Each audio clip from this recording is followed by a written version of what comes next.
Welcome back to our next opportunity to meditate on the idea of joy in the Advent season.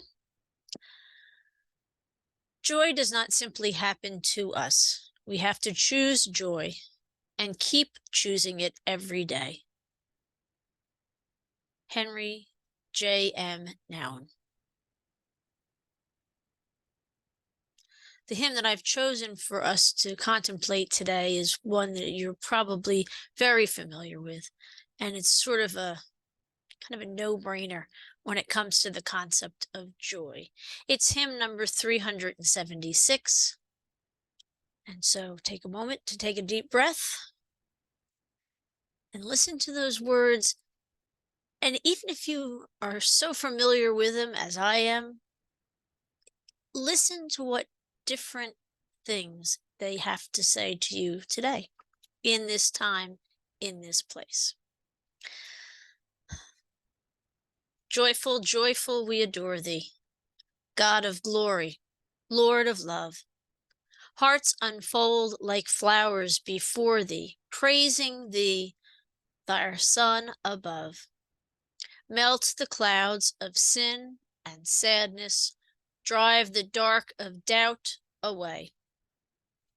Giver of immortal gladness, fill us with the light of day.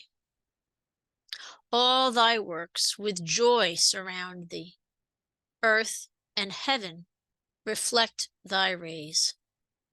Stars and angels sing around thee, center of unbroken praise. Field and forest, vale and mountain, blooming meadow, flashing sea, chanting bird and flowering fountain, call us to rejoice in thee. Thou art giving and forgiving, ever blessing, ever blessed. Wellspring of the joy of living, ocean depth of happy rest. Thou our Father, Christ our brother. All who live in love are thine. Teach us how to love each other. Lift us to the joy divine.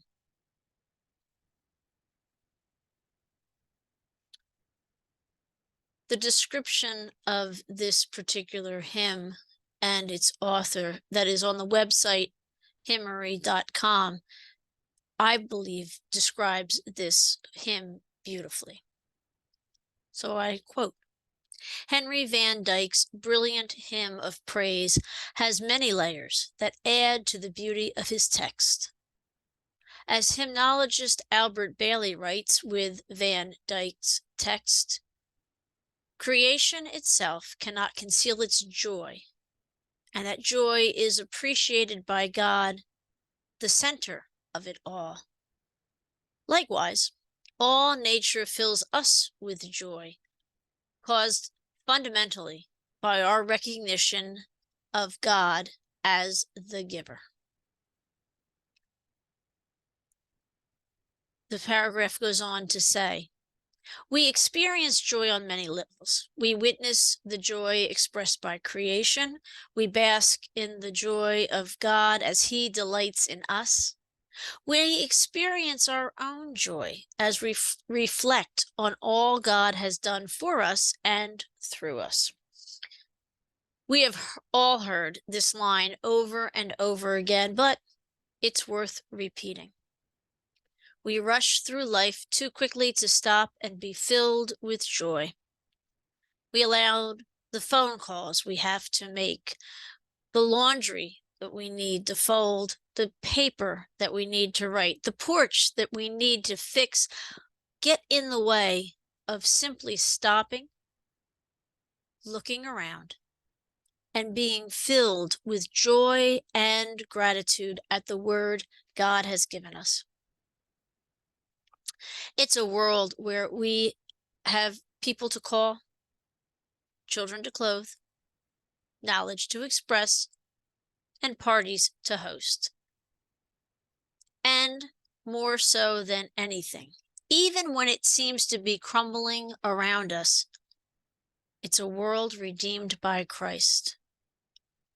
What can we raise to our Savior but this outburst of joy?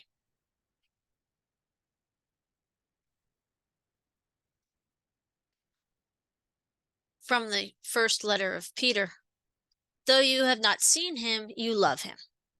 Though you do not now see him, you believe in him and rejoice with joy that is inexpressible and filled with glory, obtaining the outcome of your faith, the salvation of your souls.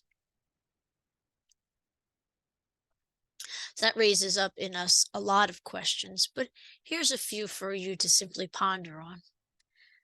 First off, how does joy differ from happiness?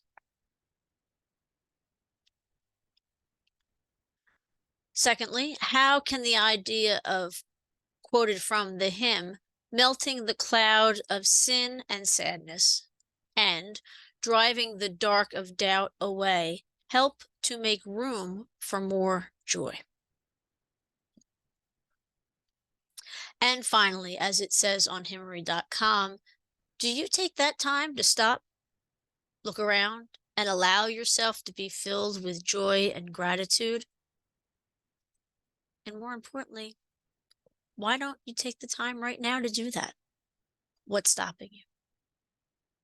And so on that note, I will quickly sign off and leave you till tomorrow. So take care and God bless.